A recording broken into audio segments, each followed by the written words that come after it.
तो आप सभी का स्वागत है।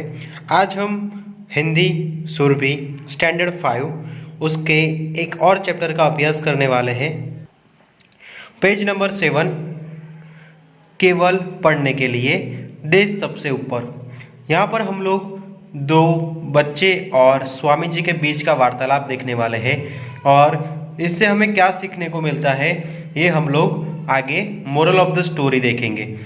स्वामी रामातीर्थ जापान की यात्रा पर गए हुए थे। यात्रा के दौरान वे एक विद्यालय में गए।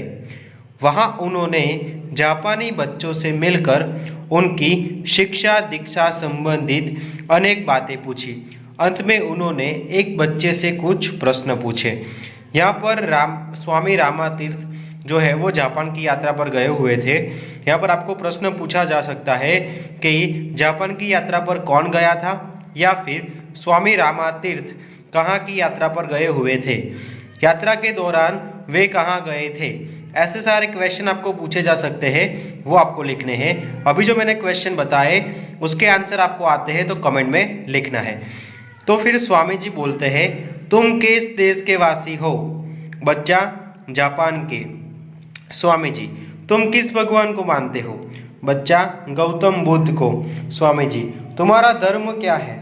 बच्चा, बौद्ध धर्म। स्वामी जी, कन्फ्यूशियस कौन थे?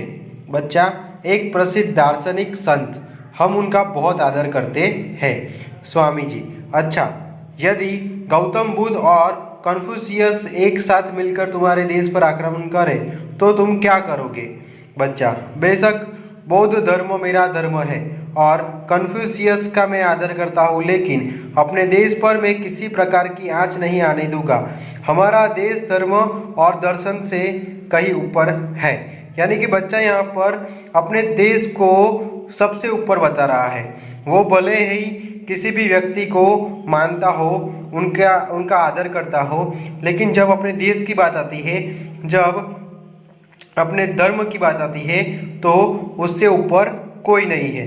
बच्चे का जवाब सुनकर स्वामी जी जो है वो नतमस्तक हो गए और वे सोचने लगे कि जिस देश के बच्चे में अपने देश के प्रति ऐसी भक्ति है, उस देश की उन्नति को कौन रोक सकता है। निसंदेह ऐसे देश का भविष्य उज्जवल है। यानी यहाँ पर बच्चे के साथ स्वामी जी बात करते हैं और जो बच्चा है वो अपने देश के लिए इतना ज़्यादा समर्पित है और अपने देश के लिए इतना ज़्यादा कर्तव्यनिष्ठ है कि वो अपने देश से ऊपर किसी को भी नहीं मानता है। जब अपने देश की बात आती है तो वो किसी से भी लड़ने को तैयार है, वो किसी का भी विरोध करने को तैयार है। यानी कि जब ऐसे बच्चे, ऐसे लोग, ऐसे युवा हम किसी भी देश में होते हैं तो उस देश का जो भविष्य है वो हमेशा उज्जवल ही होगा।